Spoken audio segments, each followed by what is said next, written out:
So by now you've watched the Garrett Hardin video talking a little bit about the tragedy of commons, and we'd like to talk a little bit more about why government has gotten involved in environmental politics. So we're going to look at this tragedy of commons in a little bit more detail in module number 1 and come back with some more discussion in future modules. So in looking at this, what we've seen is that Garrett Hardin came out in 1969 with this idea of the tragedy of the commons, which has been the basis of a lot of discussion about pollution, about private property, about how we use resources as human beings. And his essential premise of this article was that when individuals act in their own self-interest in what's good for them, it may not be good for the interests of everybody in society, right? So acting in rational self-interest will create irrational results for the collective good. So let's explore this a little bit more and try to understand why it might involve government getting involved in public policy if that's actually the case. So we can take a look at tragedy of commons from two perspectives. The first one is the idea of taking resources out of the natural environment and using what we would call the commons. So to do that, let's just imagine using Hardin's classic formula here that we would have a plot of land. And in the medieval commons, essentially there was a place of land that was in the context of a community where essentially the Lord would allow people to graze their cattle there or use that for their own resources, and everybody had access to that, and that's why they called it the commons. So here's our commons. Just draw this across here. All right. So let's just imagine this. Let's imagine that we have a number of people that want to have a couple of cows, right? Because it's a good way to get some milk, have a little bit of beef. And Farmer A, Farmer B, Farmer C, and Farmer D come along, right? And Farmer A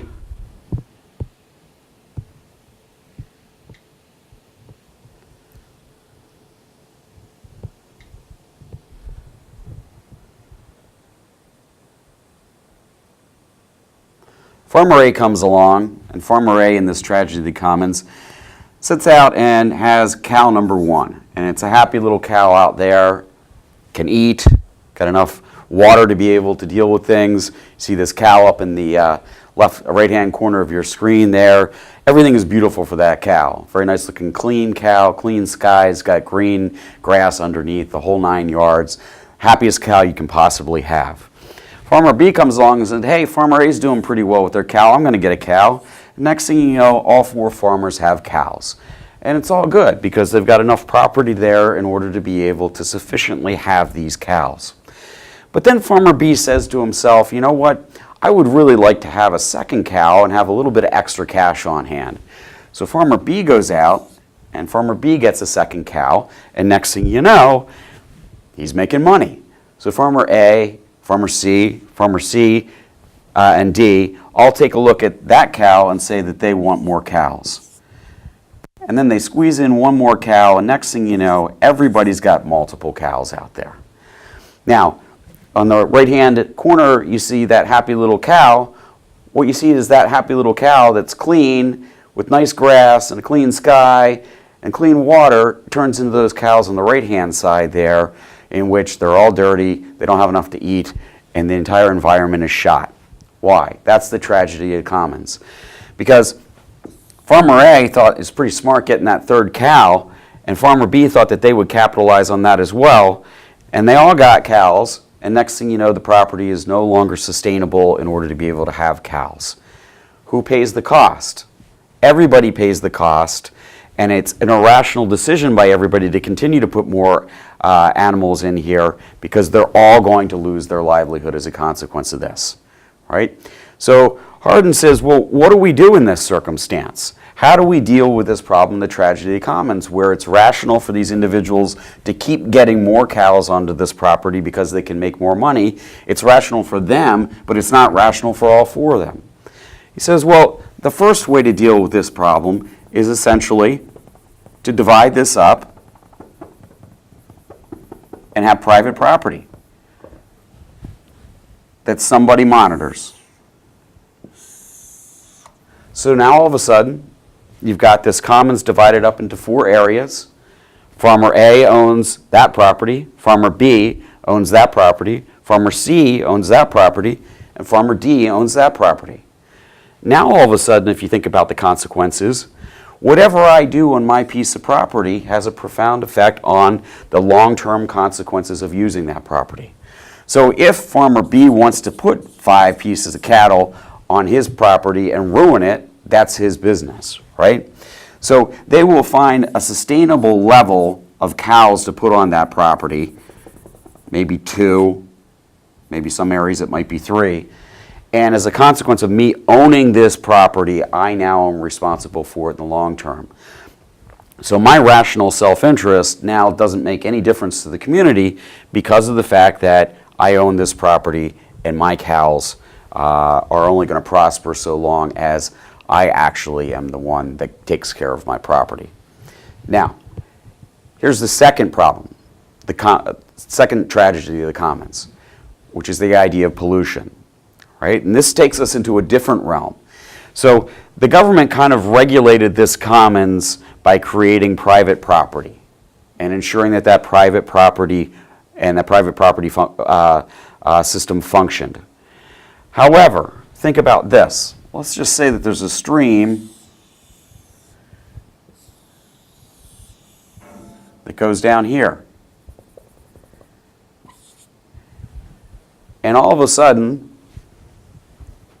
all the pollution and the runoff from various things that Farmer B is doing, maybe his cattle, maybe some sort of pesticides he's using to grow better grass, whatever the case is, all that gets into the stream and starts moving down through here.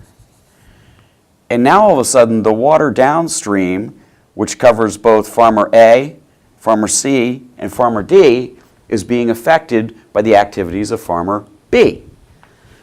B is now taking his private property and using it in such a manner as to prohibit Farmer A, C, and D from their livelihood because all of their cows are dying or not reproducing or not producing milk or something or other because of the waste that's going into the water. So for Hardin, this is a case in which the private property system doesn't work. And the question is, why is that? Well, for him, the reason is, and what we study both in economics and public administration and political science, is the problem of externalities, right? Essentially, an externality, as you can see here, externalities exist when the activities of one economic unit affect the well-being of another and no compensation is paid for the benefits or costs created externally. So pollution would be a perfect example of this. So the externality here with our scene is that B is thriving with his cattle because his activities, having a bunch of cattle here, having pesticides, the negative externalities don't affect him, right? Because he's got water that's coming in that's not polluted. He's polluting and everybody downstream accepts the consequences. And he's not paying anything for it. He's not paying anything to A, C, or D. So what has to happen in that situation? In that situation, government, according to Hardin, has to step in and regulate, right? So we can think of the tragedy of the commons in 2 ways.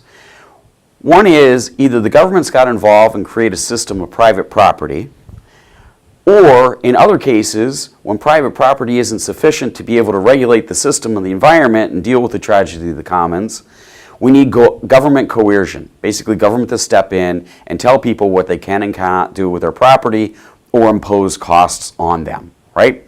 So problem number 1 was that we had all these cows grazing on a common property. We get rid of that problem with getting rid of the common property and giving private property, right? I'm responsible for what happens here.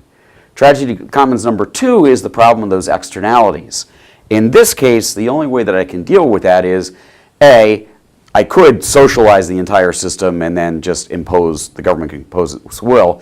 In a capitalist society, essentially what happens is that the government comes in and either provides regulations or impose some kind of tax or cost on farmer B to make his actions compensate the other farmers either by giving them money or by stop polluting, right?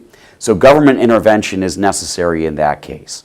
So these are the reasons why Hardin says we need government to get involved, because naturally what's in our rational self-interest isn't always in the interest of societies, and we need government to get involved to regulate our behavior. Now, let me just end up here. Pretty much everybody that deals with these environmental problems, including Elinor Ostrom, who's a Nobel laureate, always goes back to Hardin as being the first person that's coming up with this kind of stuff back in the 60s. Hardin was a little weird in some of the other stuff that he had to talk about, particularly when it came to population control. He basically said that we needed to have get rid of the unlimited right to breed, in kind of some bizarre kind of testimony and some videos that you can watch online. He essentially said, the problem with voluntary population control is the people that have a conscience will not reproduce, and the people that have no conscience about the environment will continue to reproduce until you breed out consciousness from people. So he was a kind of bizarre in that thinking, and he was also concerned about noise pollution as well. But even though he's a little freaky in what he has to think about, this idea of the tragedy of the commons is a good model for us to understand why government has to get involved in the area of environmental